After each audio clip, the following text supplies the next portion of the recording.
Good afternoon to everyone. Good morning, maybe to some. I hope you can hear me. Let's wait for a few seconds. No, I don't see any more people coming in. There will be a few more coming in later, but I think it's good to start. Very warm welcome to everyone to this parallel session on partnering with local organizations to formulate and implement projects and build capacity. We're very happy to host you today. My name is Koen Joosten. I work with the FAO's resilience team in Eastern Africa, based in Nairobi. Apologies for not having my camera on, but my internet connection has been very unstable the last couple of days, so it's better to not risk it. I'll be moderating the session together with my colleague Betty Athiam. Maybe Betty, you can quickly introduce yourself here as well. Good afternoon, good morning. I am Betty Athiam. I work for FAO as a conflict sensitive programming specialist based in the Resilience Hub. Thank you. Thanks, Betty. So in today's session, we have two speakers from VSF Belgium who will talk about their experience and lessons learned in working with local organizations in the Karamoja region in Uganda. So maybe Abesho, if we can move to the next slide to introduce Dr. Emmanuel. Okay. Perfect, thank you. So Dr. Emmanuel Emarouk is a program manager at VSF Belgium, based in Moroto since 2014. He's completed studies in project planning and management and veterinary medicine, and has been working in the development sector in Karamoja since for a long time, since 2005. And he has specific experience in community resilience to droughts, livestock for livelihoods, One Health, VSLA, and livelihoods diversification.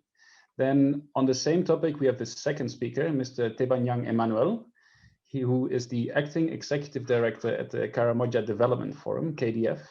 He has a wealth of experience in research, lobbying, and advocacy on land and natural resource management. And he's currently pursuing a Master of Science in Climate Change and Disaster Risk Management. So this is very briefly on our speakers, because I don't want to take too much time. We only have 45 minutes. And there will be a presentation from those two speakers and a short Q&A session. Before handing over to the first speaker, Dr. Emmanuel, I would kindly like to ask you to keep your microphone muted so that we do not disturb the speakers. If you have any comments or questions during the presentation, please write them in the chat box. We will then address them in the Q&A session after the presentation. And also, please write down any comments, observations, thoughts, ideas, or if you see any lessons learned as well. Additionally, we have interpretation provided. You can access the interpretation option in the ribbon below, and you can choose between English and French. I think that's it for the housekeeping. I think I would like to hand over to Emmanuel, who will present the context, and this will be directly followed by Tebanyang, who will cover the rest of the presentation. So, Emmanuel, the floor is yours. Over to you. Thank you, Koen. Thanks for the introduction. Once again, I'm Dr. Emarouk Emmanuel. I work for VSF Belgium in Uganda, Karamoja. VSF Belgium stands for Veterinarians Without Borders. I'll be presenting together with my colleague, Tebanyang Emmanuel, who can introduce himself briefly before we proceed. Hello, good morning, good evening. Good afternoon. My name is Tebanyang Emmanuel. I work for Karamoja Development Forum. We're a research lobby and advocacy organization. We work for the rights of pastoralists in Karamoja in northeastern Uganda, and also across the border in Turkana. Can you go to the next slide, please?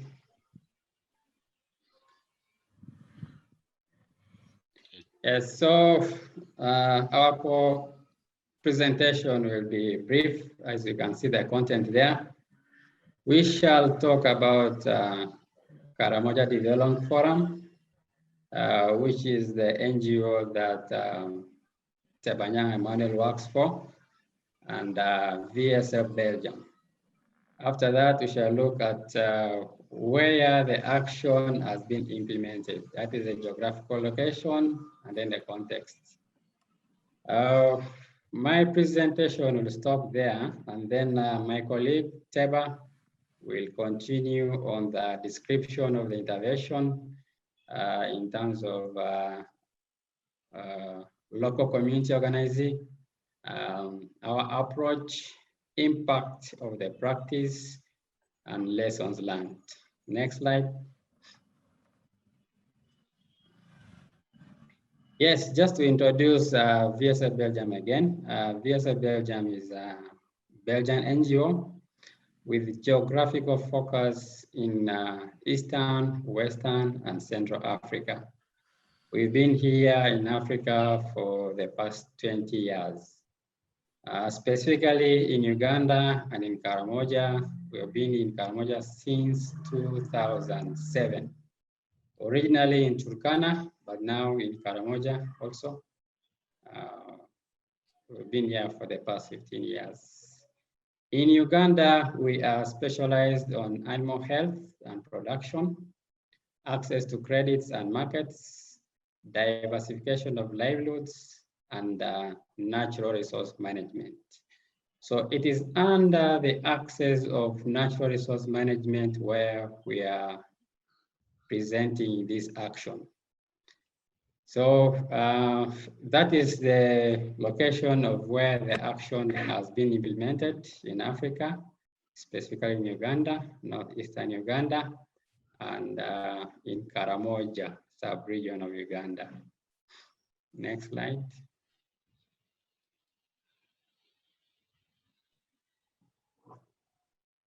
Yes, to talk about the context of Karamoja sub-region, this is a region or sub-region that has been plagued with some difficulties that are peculiar to Karamoja. So the region is socially, politically, and culturally isolated from the rest of the country. There is limited investment in infrastructure. This is especially so for infrastructure tailored to the pastoralist way of life.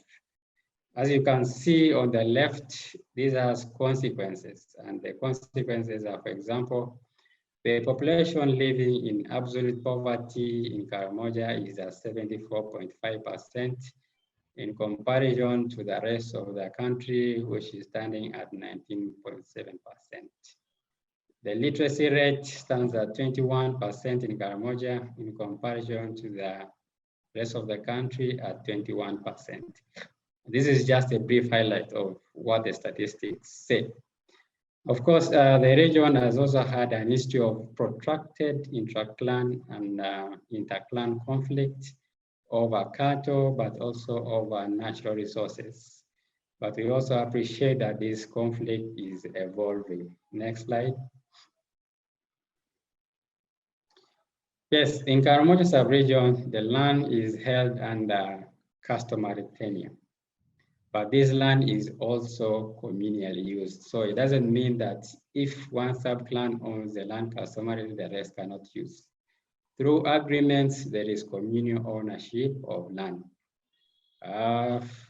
In 2001 to 2010, the government of Uganda launched a disarmament program, which was relatively successful, leading to removal of 50,000 illegal arms and introducing an era of relative peace. Of course, there were consequences. The opening up of the region also attracted investment opportunities. So as a result of that, 62% of the landmass of Karamoja is licensed for mineral exploitation. But there are issues also with that. Most of the investors who initially came in were actually speculators, targeting to get licenses for sell on to more investors who had the capacity to develop. Of course, the mineral exploitation has been at the expense of the local communities. This is in terms of access to grazing areas, salt licks, but also access of ownership of land. Although there was disarmament, we've noticed that the big rates reduced, but there was increasing cases of theft without fast recovery and return of livestock. Of course, this fuels additional rates. The rates have also been fueled by proliferation of small arms coming from the neighboring countries. Next slide.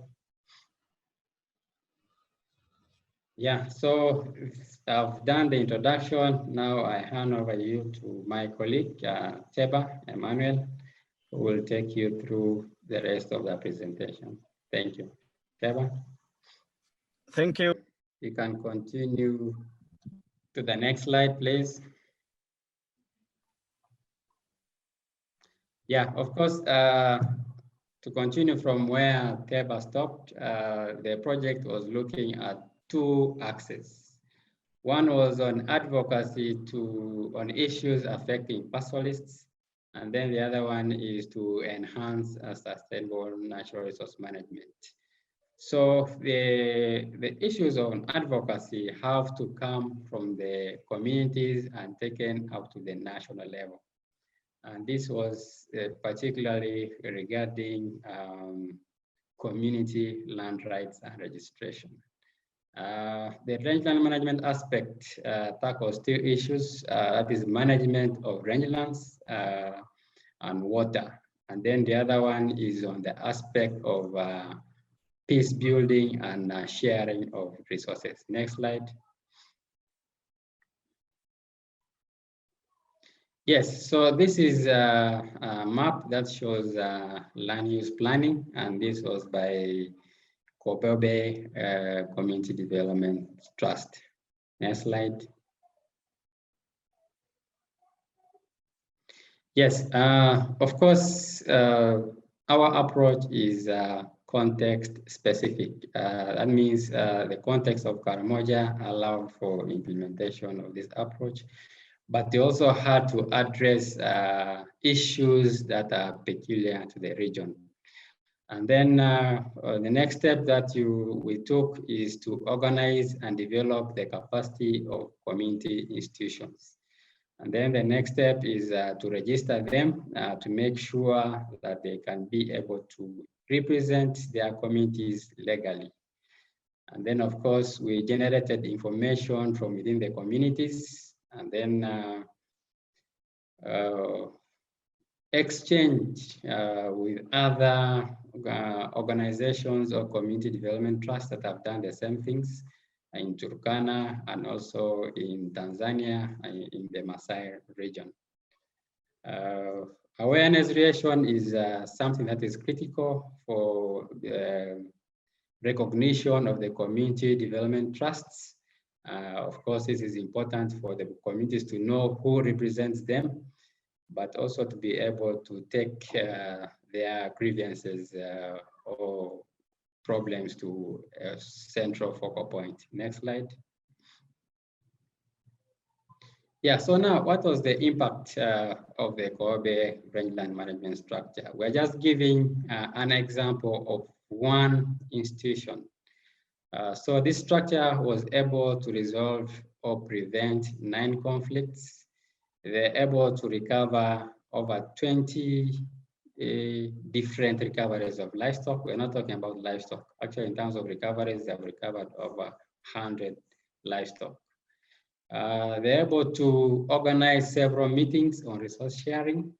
And then, of course, with peace in the area, the number of pastoralists sharing the natural resources increased, as you can see from the slide. Next slide. Yeah, so on one arm, we have been talking about rangeland management. On the other arm, we are talking about protecting the rights of the communities in terms of mineral rights and land rights. So Rukodet was able to secure 442 acres of prime land, and they were able to get titles for this land on behalf of the community. They were also able to successfully negotiate for land and won settlements for mining companies to the tune of 514,000 USD. There have also been legal payouts that have been used to improve infrastructure, but most especially to take students to school from within the disadvantaged areas. Next slide. Yeah, about the lessons learned. One of the lessons that we learned is in terms of the rangeland management structures. The rangeland management structures work on a voluntary basis. So they lack the financial capacity to be able, for example, to follow up and track livestock, but also the logistics to negotiate for grazing agreements. Of course, the other one that we looked at is civil litigation in protection of mineral and land rights still remains a challenge because you have to pay lawyers for representation, and all these are costs to the rangeland management structures. The other thing that we realized is that during community meetings, especially community dialogue meetings for peace, we realized that women were often alienated, and yet issues of insecurity impact women highest in terms of loss of livestock, in terms of loss of livelihoods, in terms of loss of lives. Next slide. Yeah, it also called for an inclusive approach. That means you need to include all community stakeholders. That includes community institutions like Council of Elders and women groups for the institutions to be well recognized. And then, of course, we need to actively involve women, youth, elders in peace committees. Actually, in terms of representation of women in peace committees, this was below 20%. So we sought to increase the involvement of women in peace building activities. Next slide. Yes, I've come to the end of the presentation, but below there is a link on an advocacy action that we did, and there's a short video about 30 minutes that you can follow up later to see what we did in terms of advocacy. Thank you. So we welcome questions to myself and Deba. I can see he's back. Thank you very much. Thank you very much, Dr. Emaruk and Mr. Teba, for your presentation. Ladies and gentlemen, the two presenters have enlightened us on the context in Karamoja, including the key drivers of conflicts in the region. They've also told us how dialogue, awareness raising, and capacity building are being used to manage resource-based conflicts in the area. They've provided excellent examples of the impacts of their good practice, and stressed the importance of the participation of especially women, youth, and elders. However, they've also pointed out some of the glaring challenges that customary institutions are faced with. Kindly keep the questions coming. Post your questions and comments in the chat box so that they are responded to. To Emmanuel Emaruk, from your presentation, customary institutions are playing a huge role in the protection of communal land and in ensuring peaceful coexistence. Where is the state in all of this? Over to you. Yes, thank you, Betty. The state is fully involved, especially at the lower local government. I talked about Rupa Community Development Trust. The members of the trust, or the board members of the trust, also includes government structures. For example, for Rukodet, the sub-county chief for Rupa sub-county is also a member of the trust. And then for the rangeland management structures, yes, we have security structures in Uganda that are actively involved together with the rangeland management structures. But I can say that government is at two levels.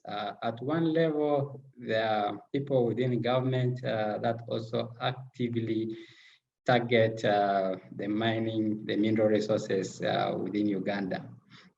And they will take, for example, all possible means to circumvent the existing community structures and go directly to the mining areas and bypassing the community institutions.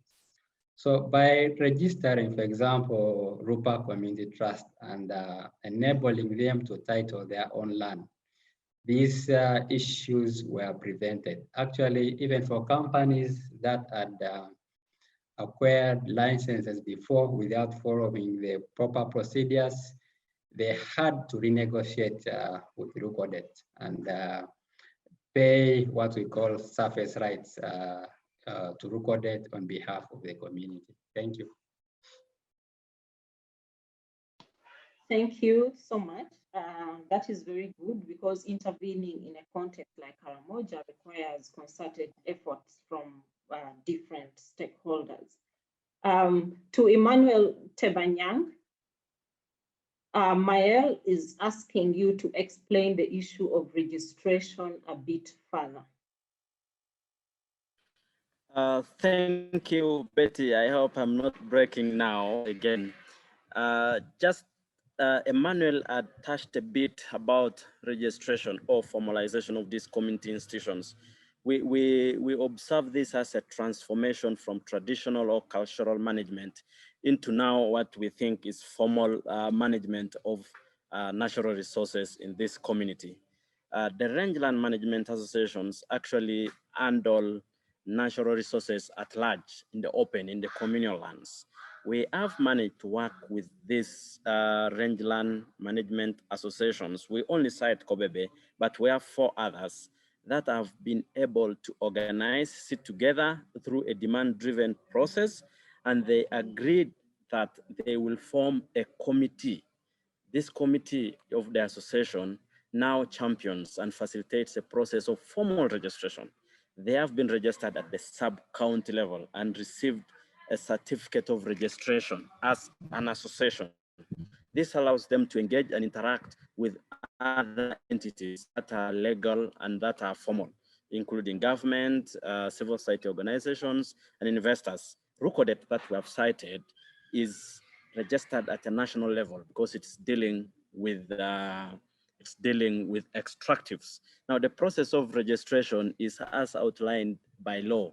These communities, we have supported them to form articles of association, memorandums of associations, and then a constitution as mandatory documents that will be submitted to the registering authorities.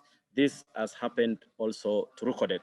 Now, someone already in the chat box also asked on how about the replicability of these practices? This is receiving a positive note from local governments, from government, and also from other stakeholders that are working within the region. As we talk now, there are conversations because this was a provision of the law in the Land Act 1998, in the National Land Policy of 2013. It is mandatory that even traditional institutions are transformed and registered formally so that they can engage, so that they can be guided and supported by the law. So we are looking at communal land associations being formed to manage their natural resources. that are God-given. The case of Rukodet, for example, came through communal land associations that came together to form a trust. So across the region, this is being discussed and it's being appreciated. It is only the support that we're looking for, facilitation in terms of financial resources to extend this knowledge across the region. Thank you, Betty. Thank you. Thank you. Thank you very much, Teba. There is a question from Ahmed Abdi, and he says Somalia has been familiar with the recurrent inter and intra-communal conflicts over accessibility of the natural resources due to lack of effective institutions. What would you propose as solutions to minimize or mitigate such kind of conflicts? Over to you. I would like to take the first shot if Dr. Maruk is preparing one. I am not an expert in Somalia issues, but I can imagine that the situation that Somalia has been facing for some time is what Karamoja has faced already from our context and background that we have been giving you, that we border South Sudan, we border Kenya, and these two communities in South Sudan and also Kenya, Turkana, have harms. So there is a crossover and spillover of harms, smuggling and interchange. So this gives an opportunity for violent conflict, which we are dealing with each and every time. And this conflict also spills into natural resources, struggle over natural resources. The Turkana would want to access resources in Uganda and they will use force. The South Sudanese would want to access resources in Uganda and they will sometimes use force. So Kobebe Rangeland Management Association gives us an opportunity where in this association, the membership is not actually only Ugandan. The membership also comprises of the Turkana because they are perennial users of this resource. And if you see among the principles in the Natural Resource Sharing Agreement, it involves no use, no crossing over of harms into Uganda. And the moment this is suspected, then it hinders this resource sharing agreement from being operational. And then the harm of the law is invited in. So we think about collaborative management together with the state and the primary users. In Somalia, for example, if they are competing users of one resource, we encourage that a discussion, a conversation is held between and among these users to agree on how they want to share this resource. They might be from different tribes, they might be from different groups, but obviously they have to agree, and we have to invite a government to be part of this process for enforcement of the agreements. This is what we are doing, and this is what we want to continue to do.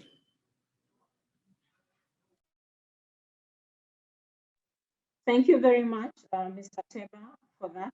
Ahmed, I hope that you can pick some lessons from Teba's, response. But also, we know that it's not a one size fits all, but we can always take what is suitable to our different contexts. Dr. Emarut, given the importance of mobility for pastoralism, have you dealt with cross-border issues within your project? Thank you, Betty. I think Teba has actually touched on that because the resources within the rangeland management structures shared. For example, if you're looking at Kobebe rangeland management structure, the Turkana also use these resources. And as he mentioned already, the rangeland management structures also comprise of KRAL leaders from Turkana. This is in terms of, for example, allocation of who grazes where and which ethnic grazes where. Sometimes during the dry season, because we have a huge dam which was constructed by government of Uganda, in the area, there can be competition over water resources. So in this instance, for example, the rangeland management structure puts quotas, which livestock are supposed to graze to water on which days. So this reduces instances whereby you have all the livestock coming to the dam and resulting in conflict. Just to add to what Teba had mentioned before, the issue of conflict management and protection of land rights is context specific. This is in answer to the question from Somalia. So the context has to be analyzed and studied before you come up with interventions. We are not sure whether this approach may also work there without looking at the context. Thank you. Thank you once again, Dr. Emarut. To Mr. Teba, Omude Emoru says it will be interesting to know how the local institutions are linked to the national institution. Has this approach and best practice influenced national policy? Thank you, Moro. Rupa Community Development Trust, RUCODET, is now the only trust in this country. It is registered at the national level, like I've said. The Ministry of Lands is aware about it. They have engaged with them. That is why they managed to title their land. The Ministry of Minerals and Energy is aware about them. They link them and connect them to investors so that they can negotiate.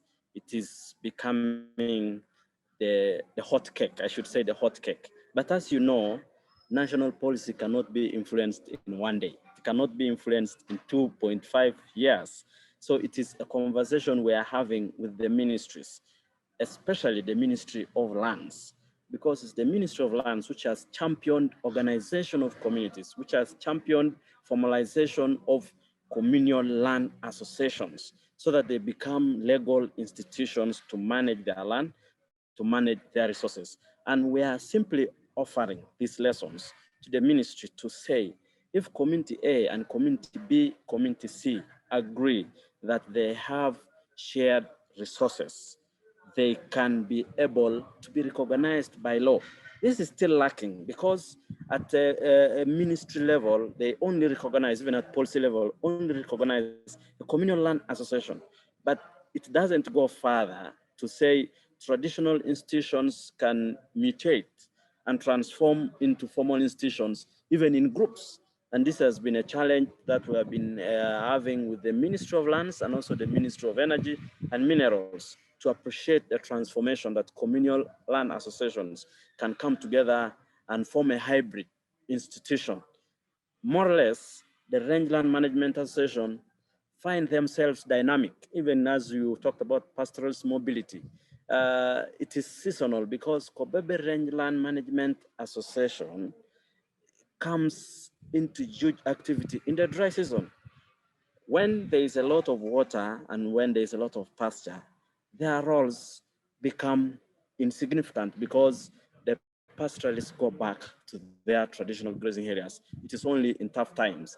And this conversation is what we're having with other civil society organizations to agree, to accept and recognize that there will be dynamic associations that will transfer their power from one grazing area to another. This is the challenge that we're having with the national policy. Thank you very much, Teba. There is a comment from Jamal thanking you for the collaboration, and he is stressing that there should be a link between the local institutions and the national processes. And Kuhn is asking this question: do you think your project should be upscaled, and if so, how would you do this? I'll request Dr. Emarut kindly respond to this question. Thank you. Thank you, Betty.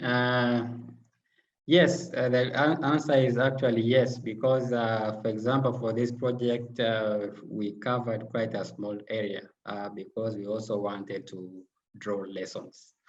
KDF and VSF Belgium are currently in the process of preparing new concepts to also include other mining hotspots, especially within the Gabon area, and then to the south, that means Amudat and Moroto district. Yes, so we are looking at all opportunities available to upscale the model and the interventions. Thank you. Okay, we've got 5 minutes left. Questions are welcome.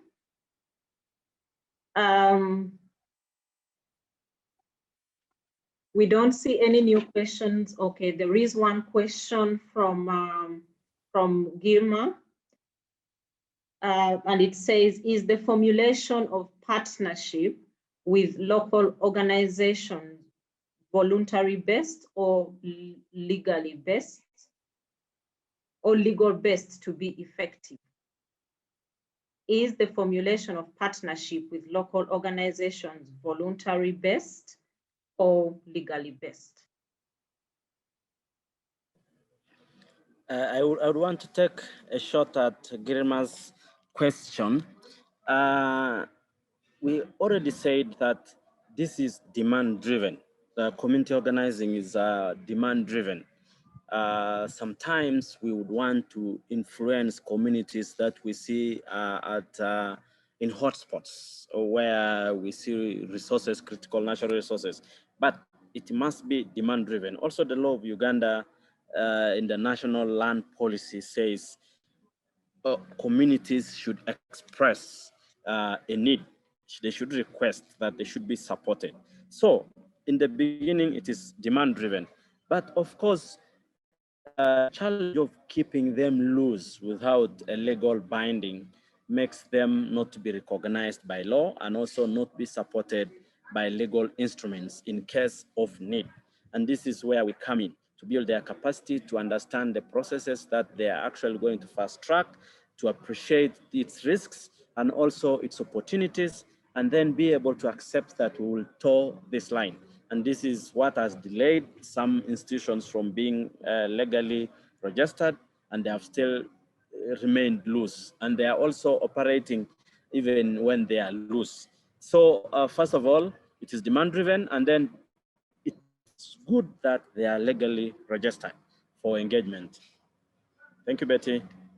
Thank you very much, Teba. We've only got 2 minutes left, and I would like to request my co-moderator, Koen Joosten, to wrap up. Thank you so much for your time. Thank you, Betty. Yeah, we've reached 1:30, so it's the end of this session. Thanks to everyone for all the comments and the questions. I also saw that Christine added, I'm sharing it again now for your information. You can find more information of the work of the Karamoja Development Forum in the link that I've just shared again. So I would really urge you to look at this. This is part of the virtual share fair where several other good practices are also featured. So I would suggest you check this page out as well. Once again, thanks everyone for all the contributions. Thanks to the speakers for very good insights and lessons learned. Then maybe Abeshao, the last word to you. Is there anything to mention before going to the next session? Over to you, Abeshao. Yes, thank you, Koen. Thank you, Betty, for the excellent moderation. Thank you, Dr. Emmanuel. Thank you, Mr. Teba, for the presentation. And thank you for all colleagues that have participated to this webinar and the interesting discussion we have. So I think now we are still, it's not over. The share fair is continuing in the afternoon. We'll have interesting sessions discussion on social protection and safety nets. So please stay tuned and connect and enjoy the discussion, the sharing that's going to happen also this afternoon. And thank you so much. I'll just like to also to remind all participants that all the materials and related to the ShareFair will be made available, including your questions and feedback that we have received. So please don't, if you have any queries regarding to the ShareFair, please contact us at core@fao.org and we'll revert back to you. Thank you so much. Thank you.